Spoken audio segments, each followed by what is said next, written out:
சொத்தில் ஒரு பாகஸ்தர் இல்லை என்றால் அந்த சொத்து என்னவாகும்? ஒரு சொத்து பொதுவா இருக்கு. அது 5 பேருக்கோ 6 பேருக்கோ அது பாத்தியப்பட்ட சொத்து. அதுல ஒருத்தர் மிஸ் ஆயிட்டாரு, எங்க இருக்காருன்னே தெரியல.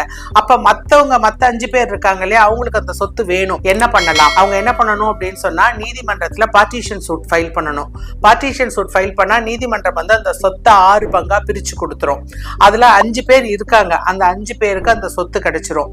6வது நபர் எங்க இருக்கிறாரு அப்படின்னு தெரியல. அந்த மாதிரி இருக்கும் பொழுது ஒரு அட்மினிஸ்ட்ரேட்டர் அப்பாயிண்ட் பண்ணி அந்த சொத்தோடைய கஸ்டடி நீதிமன்றத்திலேயே தான் வச்சுக்கும்.